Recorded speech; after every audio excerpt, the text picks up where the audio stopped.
Hello everyone! Welcome to my channel. Please subscribe and keep watching more details. Andy Cohen is in the midst of a great purge.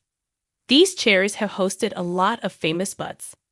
It's the end of an era for Andy Cohen, the Real Housewives producer, Watch What Happens Live host, and absolute staple of New York City's West Village, has lived in the same apartment in the trendy neighborhood since 2003, before he even joined Bravo. That's when he purchased his first unit in a 1931 building designed by Avery Roth. And over the next 2 decades, in between building a reality TV empire, becoming a father, and bopping around the neighborhood with his pal Sarah Jessica Parker, he proceeded to buy 3 more units in the building and create his dream home with help from interior designer Eric Hughes and architect Gordon Kahn. It's eclectic, it's fun, it's very me. And it's modern and very livable. Cohen tells Aide of his longtime pad, "It's almost perfect, but there was always just one thing missing: outdoor space." In the back of my head, I always thought, if I ever find a pre-war penthouse with outdoor space in the West Village, I need to pay attention, Cohen says. And I found one. In 2022, he snagged a new place in a building just a short walk away, and later enlisted AD 100 designer Billy Cotton to help him put his stamp on it. It was a 2-year process building this new apartment, and it's finally almost done, he says. Now, with a buyer in place for his first apartment, he's preparing to move into his new digs and doing a major purge of the stuff he's accumulated over the years. "A lot of the stuff that I have is just very specific to this apartment," he explains. "I was mentally prepared to let go of a lot." Fans of Watch What Happens Live can tell from the set of the talk show that Cohen loves a tchotchke, but with help from a friend, she's good at saying, "Really, Andy, are you going to use this?"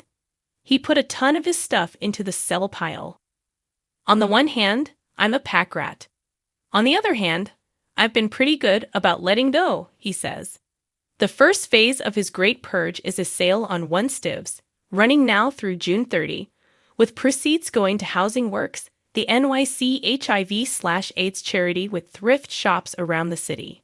The sale includes high-end items from Cohen's personal collection, including a Ralph Lauren denim sofa and a bold red mirrored console table, as well as pieces from other LGBTQ+ sellers curated by Cohen. Phase 2 is set to take place on July 22, when the Housing Works Chelsea thrift store will be transformed into Andy's clubhouse for the evening. Expect to see Eames furniture, signed books, suits, and some of the hundreds of ties accumulated over his years of hosting, and chairs that have hosted a lot of famous butts, Cohen reveals. So how do Cohen's children, 6-year-old Ben and 3-year-old Lucy, feel about the move? "Bringing my kids home from the hospital is probably my favorite memory of the old place," he reminisces. "They're aware that we're moving. They're psyched. But I think they're kind of like me, excited but also sad, because this is the only home they've known." Below, Cohen answers our questionnaire about his at-home preferences and reveals a bit more about his new space in the process. 2 very high thumbs up. "Every piece that I'm selling on 1 Stivs, my dog Waka has slept all over." I said to interior designer Eric Hughes, "This can't be too precious a fabric that my dog can't be on it." And in the new place, I said to interior designer Billy Cotton, "This can't be too precious a fabric that my children can't spill yogurt on it." One of the couches we got in the new place has a fabric that I think is typically an outdoor fabric. But I did it so that my children could spill whatever they want on it, and I wasn't going to lose my mind. Oh my God, there are so many.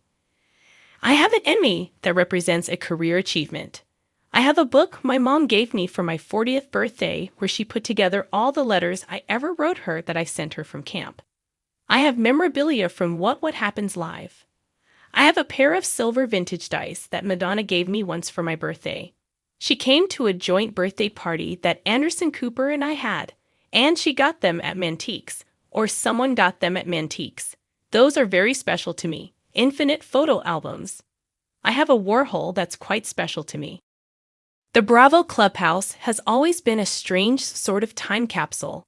Somewhere between a cozy Manhattan loft and a kitschy confessional booth for the rich and fabulous, it stood as the sacred ground where reality TV royalty gathered. Real housewives, Vanderpump minions, house-flipping millionaires, and the occasional genuinely confused Oscar nominee who took a wrong turn on the way to the Late Show. And now, its high priest, Andy Cohen, is letting it all go. Well, some of it. He's not insane. I looked around one day and realized my clubhouse had turned into a Bravo-themed Smithsonian. Andy confessed recently, standing amid the organized chaos of half-packed boxes and errant cocktail stirrers. There are throw pillows from 2009. There's a signed bottle of Skinny Girl margarita that's probably illegal to open at this point. And the chairs, he said, gesturing toward a pair of slightly worn, velvet-seated thrones. These chairs have hosted a lot of famous butts. The chairs, of course, are iconic. They've cradled the cheeks of legends. Chair once perched on the edge, as if she might levitate at any moment. Rihanna slouched confidently, holding court like the queen she is. And then there was the time a very sweaty John Mayer nearly slid out of one mid-segment. History, comfort, and mild anxiety are embedded in the upholstery. But now, they, like so much else in the clubhouse, are on the chopping block. Andy's Purge is part nostalgia, part necessity. After 2 decades of inviting celebrities into his strange little world of games, gossip, and Maisel of the Week, things have piled up. The drawers bulge with old cue cards. Shelves groan under the weight of questionable memorabilia. An autographed Jax Taylor bobblehead. A candle shaped like Nenen Leaks. A coaster that once stuck to Lady Gaga's glass. I mean, it's not junk, it's history. Andy says defensively, though his assistant is clearly holding a box labeled stuff we probably don't need, but Andy refuses to let go. The purge isn't just physical, it's spiritual. Like any host at the crossroads of pop culture and unfiltered chaos, Andy's found himself reflecting on what it all means. What started as a playful, slightly irreverent chat show became a kind of confessional. Celebrities, unguarded by the format, and perhaps lulled into comfort by the warm lighting and plentiful tequila, often said too much. Andy, grinning, would guide them toward the edge and then step back to let the moment happen. These chairs, he says again, gently patting the fabric, have heard secrets. They've survived feuds. They've witnessed reconciliations and more than a few fashion disasters. Honestly, they could write a memoir. He pauses. Wait, is that a good idea? Memoirs of a chair, a Bravo retrospective. Call my agent. But even icons need reupholstering or replacing entirely. As Bravo moves into a new era, one where streaming wars and TikTok confessionals threaten the sanctity of cable-induced celebrity, Andy's embracing a bit of reinvention. The new clubhouse will still feature games like Plead the Fifth and Spill the Tea, but with a fresher look. Maybe fewer bobbleheads, maybe a little more breathing room. Still, partying is bittersweet. Andy picks up a martini glass from the shelf, still faintly glittered from the infamous Shotsky incident of 2016, when Kathy Griffin, Anderson Cooper, and RuPaul all tried to sip simultaneously and nearly toppled the entire bar. He holds it up to the light, as if toasting the ghosts of Bravo past. These things are soaked in memories, he says. And alcohol. Definitely alcohol. He's discovered strange artifacts in the cleanup process. An old note passed between guests during a commercial break.